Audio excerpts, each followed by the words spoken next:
Well, Russian forces struck Ukraine's Zaporizhia Oblast this Wednesday. 2 people were killed, children among those wounded in the attack.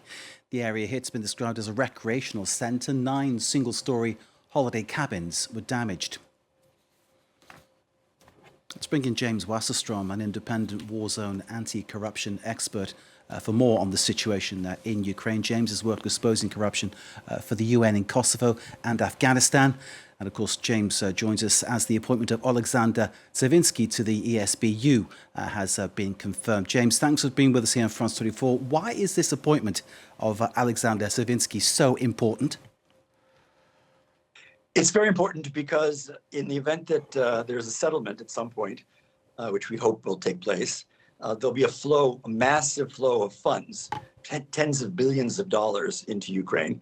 And this agency and this particular head will be one of the key pillars to fight any kind of corruption, any kind of siphoning off, misappropriation, embezzlement, and fraud, etc., that might occur with those funds. So it's extremely important to the West, as it is to Ukraine, to have a proper and a gentleman with integrity leading that agency. Indeed. You helped select this very gentleman himself, Tsyvinsky. Tell us about his credentials. He works currently as a senior detective in the National Anti-Corruption Bureau of Ukraine. He has demonstrated a record of going after big fish. He doesn't go after the small fry, if you will. Clean city of Kyiv was one of his achievements. That's a major attack on corruption in the municipality of Kyiv, the largest city in Ukraine. And he struck us on the commission as probably the only one with the strength of character, the backbone, the credentials, and the education to actually tackle the massive corruption problems that Ukraine has always faced, but now worse than ever. The situation, of course, that developed on the streets of Kyiv regarding the issue of corruption led to a change of heart by President Zelensky, which then led to this appointment. Why was it initially then blocked by Ukraine's government? Can you go into that for us, please? Of course. Well, I mean, if the government itself, including the leadership, is engaged in corruption, which we have every reason to believe is the case, then they obviously wouldn't want to have a strong leader in charge of a major anti-corruption agency. So there was a recalcitrance, to say the least, in putting someone like Tsyvinsky in charge.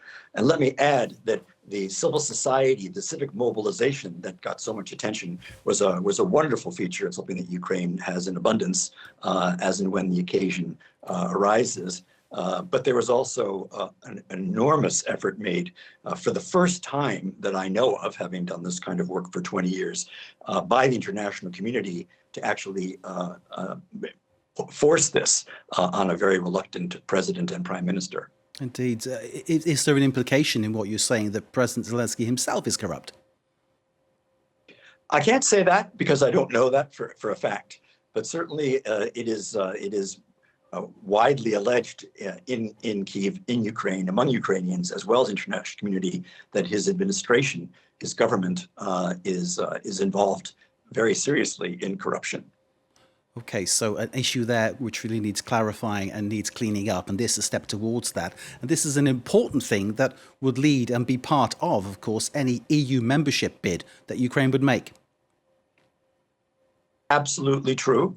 And I was very impressed by the excellent work done by Mark Owen, the EU Enlargement Commissioner, who really was very strong in her insistence on this particular appointment, as well as some other very serious anti-corruption measures that Ukraine was neglecting, and she really pushed it, and I think overcame the reluctance by in fact reducing certain funds that were supposed to be going to Ukraine from one day to the next, actually, when the Ukrainian government was so opposed to this, and then by continuing to insist on it until it actually happened.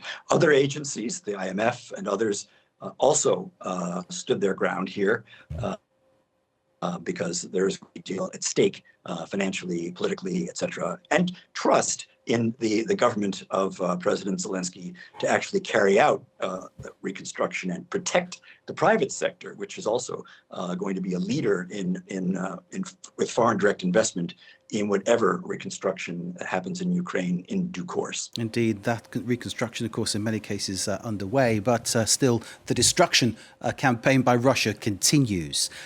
We saw, as you were talking to us, James, people protesting in the streets, and the change of heart was mostly led by those protests in the streets of Kyiv. Of course, this is something that distinguishes Ukraine from Russia, isn't it? If you protest in Ukraine, you have the chance to do that. If you do the same thing in Russia, you end up in jail or worse. Absolutely true. And as we saw with Maidan and other revolutions, quote unquote, in Ukraine, civic mobilization is an extremely effective tool in Ukraine, as it is likely to be in other countries, and certainly a tool to fight corruption wherever it occurs, not just in war zones. So it was very impressive how quickly the streets were filled with protesters after a series of events of which this particular appointment and the government's failure to make the appointment was only one trigger that led to this outpouring of outrage against Zelensky's move to shut down the various anti-corruption agencies, as well as harass anti-corruption activists and not make this appointment. So it was a series of moves Zelensky made to undermine the fight against corruption, using his position in martial law to act with impunity. James Wasserstrom, thank you very much indeed for joining us and giving us more insight into this very important move towards cleaning up Ukraine's act in terms of suppressing corruption, and of course essential to clear the way towards EU membership. James Wasserstrom, independent warzone anti-corruption expert. Thank you, sir, for joining us. My pleasure.